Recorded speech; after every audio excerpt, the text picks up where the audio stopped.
Hello and welcome to another episode of 1000 Actually Fun Books, where we review books in the hopes of finding the best of every genre, escapist fun books. So today we're reviewing the book Failure is Not an Option by Gene Kranz. And this is a non-fiction book about the space program, NASA. From Mercury to the end of the Apollo missions, Gene was a man thoroughly involved in all of the liftoffs, all of the space flight stuff. You may recognize him if you've seen the movie, which I highly recommend, Apollo 13. Fantastic movie. Well, this was the flight director during that disaster. And he was also involved in the landing on the moon. He actually was the director during the actual landing portion. So he was involved in a huge amount of, just world-changing events. And so this is his nonfiction account of all of those spacefaring trips, some successful, some not. So the plot, because it's nonfiction, there really isn't a plot, so to speak. There's not an overarching plot like a story narrative. This is not a narrative. Instead, it's more like a history textbook or a memoir. Lots of personal insight, but a lot of focus on the events themselves. So-and-so did such and such a thing involving this event. If you go through the chapters, there are 22 chapters, and almost every chapter, not quite, but almost every chapter is a unique mission. So you have, the first one is the first Mercury mission that's called the 4-inch flight, because it only got this far off the ground and then didn't. And then you have, John Glenn's flight, you have the Gemini flights, so you have the Mercury flights, the Gemini flights, the Apollo missions, and most of the chapters you start from the start of the mission, go through the mission, whatever went wrong with the mission, whatever went right with the mission, the end of the mission, and then you have a new chapter. There are a couple of ones that don't fit that theme. For example, I think chapter 4 is basically a biography of Gene Kranz from childhood on up.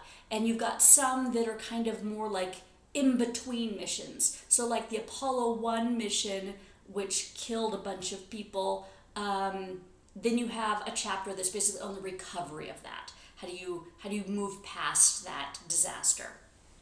So if you are like me, and have had really no exposure to the space program. I could have told you Apollo 11 landed on the moon, Neil Armstrong, one small step for man, one giant leap for mankind. I loved the movie Apollo 13, so actually learned quite a bit about that, because until I had seen Apollo 13 movie, I had no idea about the Apollo 1 disaster.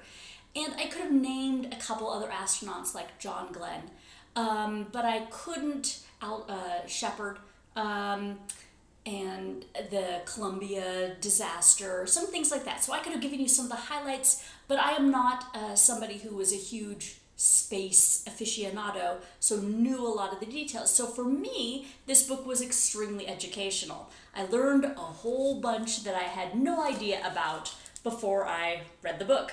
And I'm glad I did, because that was so interesting. Some examples. So I'm going to do the Apollo 13 since that's the one that somebody who's not a space aficionado might know most about based on the movie. A lot of things from the movie were real. For example, things that I thought were just for dramatic effect, the Hollywood exaggeration. Like, for example, Tom Hanks' character, Lovell, is the one, that there's a bang and they're all like in confusion, naming off a whole bunch of things going on, all these alerts, all these alarms, and everybody's scratching their heads down in mission control. What just happened? And then he looks out the window, he's like, Houston, we're venting something. I see a gas. So to me, I thought that was like a Hollywood dramatic moment. But apparently that actually happened. That's how they figured out what was wrong going on. Or on the splashdown. Again, I thought it was just Hollywood, that they're like, okay, it should take a certain number of minutes for a blackout as they're entering the atmosphere, and then we should regain communication. And in the movie, there's this dramatic pause while they're like, okay, we should regain communication, and Apollo 13, do you read me? And there's silence. And a full, minute and a half go by before they get communication back up. And that seems very dramatically Hollywood. But according to this, that actually happened. There was a certain number of minutes they expected a blackout, and for a full minute and a half afterwards, they kept trying to contact the ship or whoever, and nobody was responding, and they were nail biting, why is nobody responding, before they eventually got contact again. So things like that you think, at least I thought was not real, turned out to actually be real. Of course, there were some things that were dramatized, for the Apollo 13 mission that this said really didn't happen, or didn't happen exactly the way it happened in real life. So there was some things like that, but it was very fascinating. So I really liked that. Almost every chapter, not quite every chapter, but almost every chapter, there's something dramatically that happens that goes wrong. I mean, this seems like, by the time you get to the end of this book, you're like, this was a very fragile, I cannot believe they actually succeeded in anything that they did, considering how unlikely it was, how many things went wrong, how many times they were like, uh-oh, is everybody gonna die moments. So, yes. Okay, I'm gonna read from the 4-inch flight, so it's right at the beginning here. Starting on page 29, I'm going to read almost 2 pages of the situation with our first Mercury 1 attempt at launching a rocket into space. The launch countdown proceeded without any major incident. As the liftoff approached, I leaned back and peered at the video image on Kraft's console coming from a camera focused on the redstone, which is the rocket, on the launching pad. Precisely at 0 on the clock, there was a great cloud of smoke. Kraft looked startled, then leaned forward intently. The TV cameraman momentarily lost track as he panned the camera upward, and for a few seconds there was nothing on the screen but a smoky sky. From my position, it looked much like the rockets I had launched from an aircraft. I was surprised how quickly the redstone had accelerated and moved out of sight. Then, after a few seconds, the camera panned down. Although smoke still obscured the launch pad, the vague outline of the redstone was still there. Kraft's face was incredulous. He stammered for a few seconds, then called out, "Booster! What the hell happened?" Our booster engineer in the control room came from Marshall Redstone's team. After liftoff, he was responsible for reporting booster status, engine, and guidance to Kraft's team. If something was wrong, he was supposed to give a heads up so the trajectory people in Mercury Control could better assess what they were seeing on their radar plot. Now he reverted to his native German as he tried to figure out what had happened, and more importantly, what the blockhouse team should do about it. All hell broke loose. The redstone had lifted a few inches off the launch pad, and then the engine shut down. By some miracle, the rocket had landed back on the launcher cradle. Then the escape tower cut loose, unguided and spewing flame. It corkscrewed to an altitude of about 4,000 feet, and as it plummeted back to Earth, loudspeakers around the facility blared out warnings to the astronauts, engineers, and VIPs in the viewing area. Take cover! The escape tower was ultimately some 1,200 feet from the launch pad as it landed. The launch team in the blockhouse was stunned, as Mercury Control was. Booster continued talking in German to his counterparts, the blockhouse, oblivious to Kraft's repeated calls. Television cameras showed the events on the pad as the main and reserve landing parachutes popped out of their stowage compartments on the nose of the capsule, ejected upward, and partially opened up. Initially, they hung limply, then they slowly inflated as the breeze caught their canopy. At the same time, strips of tinfoil were ejected from the capsule and spilled over the sides of the rocket and the capsule. The strips, or chaff, were used to help radar track the capsule as it was slowed down by the parachute and headed for the splashdown in the Atlantic Ocean. Every controller held his breath, afraid the parachute would topple the rocket and cause an explosion. The intercom had been quiet. It was now busy, filled with directions, observations, and opinions. Everything that had happened, although it would only take a few seconds, passed before me in slow motion. Then it finally clicked. We had launched the escape tower. The Redstone rocket, surrounded by smoke, was armed and fueled, but still sitting on the launch pad. Kraft told everyone to calm down, but Booster was still on the hotline interrogating the blockhouse in German. We could all see the anger glowing from Kraft's eyes as he walked over, yanked Booster's headset cord loose from the console, saying, "Speak to me, damn it!" Chaos continued for several minutes until Booster, in halting English, told us that the Redstone engines had fired and the rocket had lifted off the pad enough to drop the umbilical, the bundle of cables connected to the launch control with the booster that normally fell away right after liftoff. Then the engine had inexplicably shut down. The Mercury capsule, sensing the booster's engine shut down, acted as if it were in orbit and sent the command to jettison the escape tower. The capsule, not sensing any further acceleration, acted as if it were in a recovery phase and so deployed the parachutes. We now had a live rocket on the pad, fully pressurized Redstone, and since the umbilicals were disconnected, no control over it. The booster's destruct system was armed, and there was no way to secure the system. No one had any idea what to do next.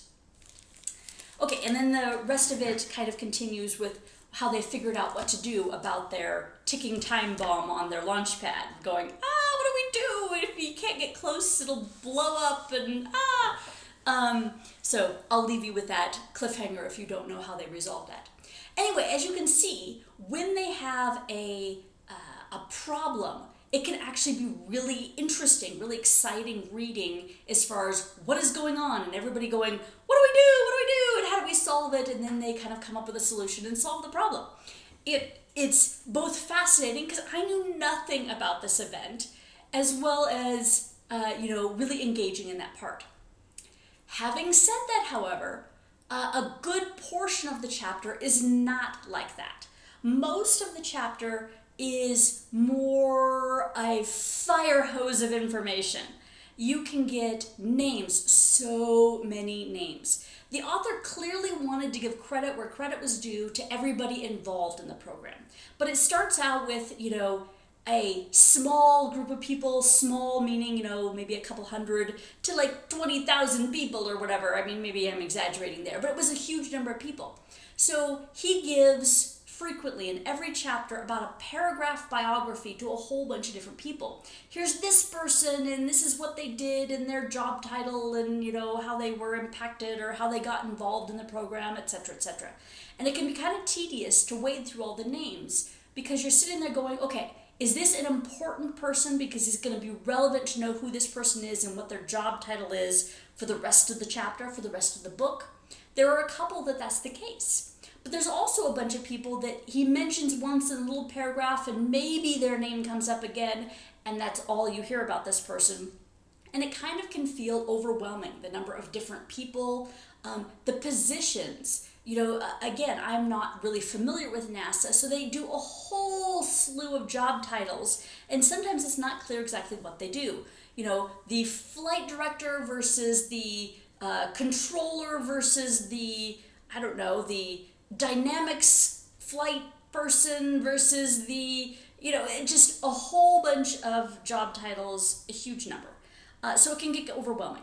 So the book can have a lot of slow points, not just because of all the different people and all the setup to what's going on and all the, resolution, but it can also have slow points in the story. So, for example, they have a chapter of a couple of the Gemini flights that were unmanned and everything seemed to go pretty good.